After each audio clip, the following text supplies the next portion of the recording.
কলকাতার new market এলাকার আবাসিক হোটেলে ভয়াবহ আগুনে ৮ বাংলাদেশি সহ ৯ জনের মৃত্যু, ২ মামলা। নিঃশ্বাস নিতে পারতেছিলাম না। আগুনের ফুলকি আস্তে আস্তে উপরের দিকে উঠতেছে আর অতিরিক্ত ধোঁয়া। আমি আমার বেবিকে নিয়ে আর আমার ওয়াইফকে নিয়ে আমি তাৎক্ষণিক ছাদে চলে গেছিলাম।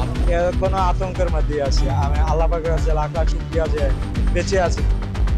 ৫ বাংলাদেশের পরিচয় শনাক্ত, স্ত্রী, সন্তান, শ্বশুর সহ কুষ্টিয়ার সাংবাদিকের মৃত্যু। মরদেহ দ্রুত ফেরাতে ব্যবস্থা। সময় আমাদের এই মরদেহগুলো আমরা বাংলাদেশে ফিরিয়ে আনতে পারি। কলকাতার মিশন সেই কাজটি করছে। কাল রাষ্ট্রপতি নির্বাচন, জাতীয় সংসদে বিএনপির নিরঙ্কুশ সংখ্যাগরিষ্ঠতা থাকায় মির্জা ফখরুলই হচ্ছেন ২৩তম রাষ্ট্রপ্রধান। এটার সংখ্যাগুলো সব বিস্তারিত আমি অ্যানাউন্স করে দেব। দেন যিনি বিজয়ী হবেন, যিনি সংখ্যাগরিষ্ঠ ভোট পাবেন, মেজরিটি ভোট পাবেন, তিনি তো বিজয়ী হবেন। ভোট শেষে ফলাফল ঘোষণার পরপরই গ্যাজেট দেবে নির্বাচন কমিশন।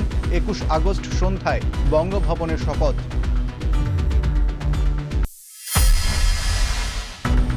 প্রধানমন্ত্রীর সভাপতিত্বে একনেকে মেডিকেল কলেজ হোস্টেল সহ ১০ প্রকল্প অনুমোদন, ব্যয় ৯,৩৩৩ কোটি টাকা। অয়েল ট্যাঙ্কার কেনা সহ ২ প্রকল্প রিভিউতে। ভারতের আমন্ত্রণকে সাধুবাদ, স্বার্থ থাকলে এগোবে না বাংলাদেশ, বললেন রিজভী। সাংবাদিকতাকে দালালিতে পরিণত করলে ব্যবস্থা, হুঁশিয়ারি তথ্যমন্ত্রীর। গুমের খসড়া আইন দুর্বল, তদন্তভার কোনোভাবেই পুলিশকে দেয়া যাবে না বলছেন রাজনীতিবিদ ও মানবাধিকার কর্মীরা। সংসদে পাশ না করার আহ্বান।